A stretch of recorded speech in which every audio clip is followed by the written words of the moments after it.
क्या तू जानता है, जब तू किसी अनजान व्यक्ति को रोते हुए देखता है, जब किसी की टूटी हुई आवाज तेरे कानों तक पहुंचती है, जब किसी की मजबूरी देखकर तेरी आंखें बिना चाहे भर आती है, तो ऐसा क्यों होता है? क्योंकि तू केवल उसकी आंखों के आंसू नहीं देख रहा, तेरी आत्मा उसके दर्द को महसूस कर रही है। पुत्र, यह संसार दो प्रकार के लोगों से भरा है। एक वे जो किसी के गिरने पर हंसते हैं, और दूसरे वे जो किसी अनजान को गिरा हुआ देखकर भी उसे उठाने के लिए अपना हाथ बढ़ा देते हैं। मैंने तुझे दूसरे लोगों में चुना है। याद रख, संवेदनशील होना कमजोरी नहीं है। कमजोर वो नहीं जिसकी आंखें भर आती हैं। कमजोर तो वो है जिसका हृदय पत्थर बन चुका है, जिसे किसी की पीड़ा देखकर कुछ भी महसूस नहीं होता।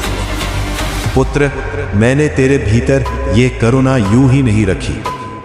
मैं चाहता तो तुझे भी दुनिया की तरह कठोर बना देता, पर नहीं, मैंने तुझे अपना माध्यम बनाया है, ताकि जहां लोग किसी को ठुकरा दे, वहां तू उसका सहारा बन सके। जहां लोग किसी का उपहास करें, वहां तू उसका आत्मविश्वास लौटा सके। जहां लोग अंधकार बांटे, वहां तू प्रकाश बन सके।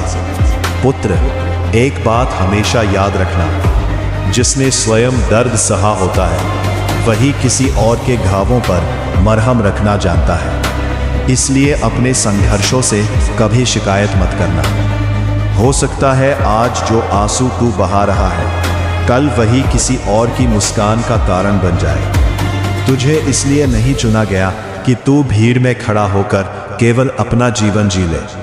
तुझे इसलिए चुना गया है कि जो हार मान चुके हैं, उनके भीतर फिर से जीने की इच्छा जगा सके। जो अंधकार में भटक रहे हैं, उन्हें फिर से महादेव तक पहुंचा सके। जो स्वयं को अकेला समझ बैठे हैं, उन्हें बता सके कि तुम अकेले नहीं हो, महादेव तुम्हारे साथ है। याद रख, इस संसार को केवल बुद्धिमान लोगों की आवश्यकता नहीं है।